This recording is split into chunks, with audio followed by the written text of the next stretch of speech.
بخاری شریف کی آخری حدیث ہے کلمتان حبیبتان الی الرحمن خفیفتان علی اللسان ثقیلتان فی المیزان سبحان اللہ و بحمدہ سبحان اللہ العظیم۔ دو کلمے رحمان کو بہت پسند ہیں۔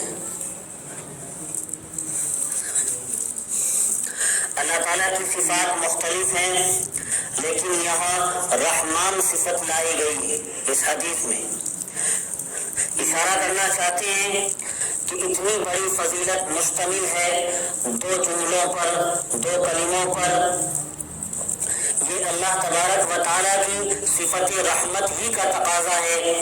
اگر اس کی رحمت شامل حال نہ ہوتی تو وہ اتنا بڑا ثواب کیوں دیتا؟ بات اصل یہ ہے کہ دنیا ہی اللہ تعالیٰ کی رحمت اور اس کے کرم سے چل رہی ہے۔ اس لیے فرمایا حدیث شریف میں سبقت رحمتی غضبی، حدیث قدسی ہے، اللہ فرماتے ہیں میری رحمت میرے غصے پر غالب ہے، مقدم ہے۔ اور بخاری شریف کی کتاب الدعوات میں روایت آئی ہے جو شخص استغفار پڑھتا ہے اللہ تعالیٰ اس کے گناہ معاف فرما دیتے ہیں، چاہے اس کے گناہ سمندر کے جھاگ کے برابر کیوں نہ ہو۔ یہ بھی تو اس کی صفت رحمت ہی ہے۔ اسی صفت رحمت کی وجہ سے حق تعالیٰ شانہ نے انبیاء کو انسانوں کی ہدایت کے لیے بھیجا ہے، اور آخر میں تو جناب رسول اکرم صلی اللہ علیہ وسلم کو سراپا رحمت ہی بنا دیا اور اعلان فرما دیا وما ارسلناک الا رحمتا للعالمین۔ اس لیے حبیبتان الی الرحمن کہا۔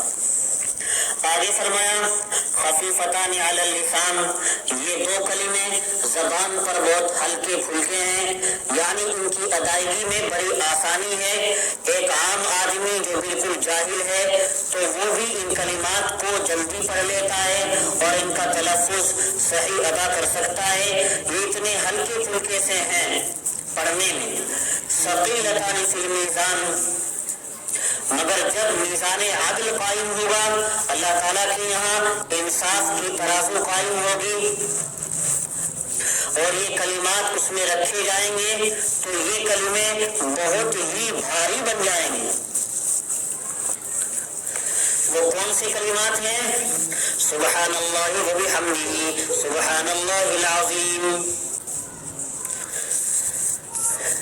ہم اللہ کی تسبیح اور تقدیس اور پاکی بیان کرتے ہیں۔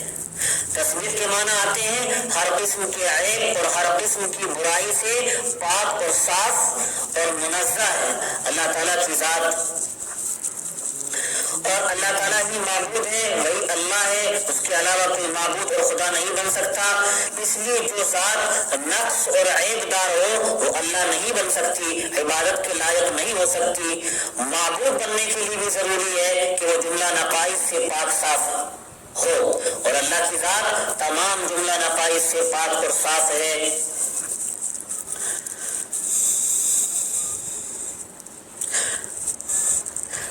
اور اللہ تعالیٰ سب سے بڑا ہے، وہی مستحق تعریف بھی ہے، اور جو مستحق تعریف ہوگا وہی سب سے بڑا ہوا کرتا ہے۔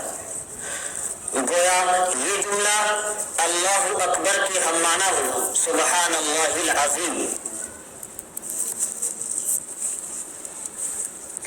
حضرت امام بخاری رحمۃ اللہ علیہ نے اس روایت کو اپنی کتاب کے بالکل آخر میں ذکر کیا ہے، جہاں اپنی کتاب کو مکمل کیا،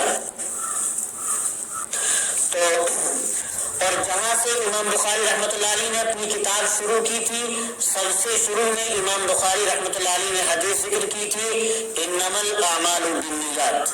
سب سے شروع میں امام بخاری حدیث لائے تھے کہ اعمال کا دار و مدار نیتوں پر، جیسی نیت ہوتی ہے ایسے ہی اعمال کا بدلہ اور اعمال کا ثواب ملا کرتا ہے۔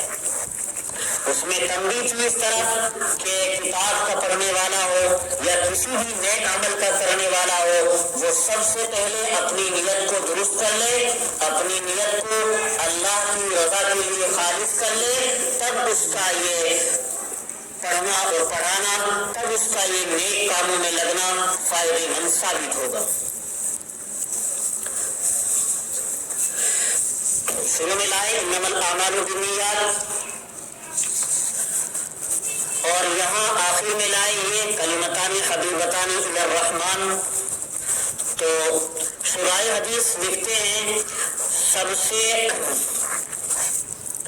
شرائع بخاری کہتے ہیں کہ سب سے پہلی حدیث کو سب سے آخر کی حدیث سے کیا مناسبت ہے، کیا ان میں جوڑ ہے؟ وہ یہ ہے کہ عمل کی ابتدا نیت سے ہوتی ہے۔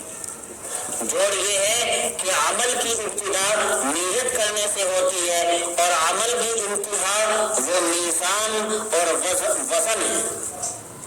اللہ تعالیٰ کے یہاں ترازو میں تلنا ہے، وہاں دیکھا جائے گا عمل کو اصل یہ کھرا ہے یا کھوٹا ہے، اور عمل کی انتہا وہاں جا کر ہو جائے گی۔ اور ابتدا نیت کرنے سے ہوتی ہے۔ دنیا میں اشارہ کرنا چاہتے ہیں اس طرف، جب انسان کا عمل اخلاص سے خالی ہوگا تو اللہ تعالیٰ کے یہاں اس عمل کی کوئی حیثیت نہیں ہوگی۔ اس اعتبار سے امام بخاری رحمۃ اللہ علیہ نے آخر میں یہ حدیث لائی، یہ حدیث رکھی ہے، اور سب سے شروع میں انما الاعمال بالنیات لائے تھے، تو مضمون کے اعتبار سے بھی ابتدا اور انتہا میں گہری مناسبت ہے۔ پھر آخر میں جو لفظ لائے سبحان اللہ و بحمدہ سبحان اللہ العظیم، اس سے اشارہ اس طرف بھی ہے کہ ہماری مجلس علمی ختم ہو رہی ہے، اور ہر مجلس میں کچھ نہ کچھ کوتاہی، غلطی اور سستی ہو ہی جاتی ہے۔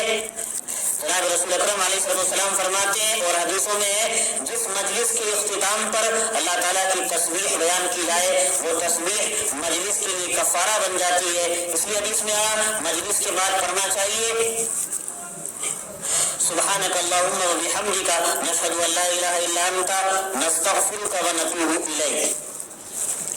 اب تو یہ دعا بہت پڑھی اور پڑھائی جاتی ہے، مسجدوں میں بھی کتاب پڑھنے کے بعد ائمہ بھی اس کو پڑھواتے ہیں، اور تقریر کرنے والے بھی بعض لوگ مجلس کے آخر میں پڑھوا دیتے ہیں۔ یہ مجلس کا کفارہ ہوتی ہے۔ حضرت امام بخاری رحمۃ اللہ علیہ بتلانا چاہتے ہیں ہم اپنی مجلس علمی ختم کر رہے ہیں، اس لیے سبحان اللہ پر ختم کر رہے ہیں۔ پھر لفظ و بحمدہ لائے، اب سمجھو یہ آخری لفظ ہے۔ امام بخاری رحمۃ اللہ علیہ نے طالب علم کا ذہن دارالحمد کی طرف موڑ دیا ہے، اور یہ پیغام دینا چاہتے ہیں جس شخص کی زندگی میں ایمان ہوگا، اخلاص ہوگا، اور وزن اس کا صحیح ہوگا، جس کی زندگی میں ایمان ہوگا، اخلاص ہوگا، اور وزن اس کا صحیح ہوگا، اللہ تعالیٰ کی ترازو میں اس کے اعمال صحیح تلنے کے قابل ہوں گے، تو اس کے لیے تو جنت ہے، اور جنت کو دارالحمد بھی بولتے ہیں، جنت کا نام دارالحمد بھی ہے، تو اس کے لیے جنت ہے۔ اور جنت میں دعویٰ یہ ہوگا سبحانک اللہم وتحیتہم فیہا سلام وآخر دعواہم ان الحمد للہ رب العالمین۔ اسی لیے امام بخاری رحمۃ اللہ علیہ نے اپنی کتاب کا آخر اسی لفظ حمد پر کر دیا ہے۔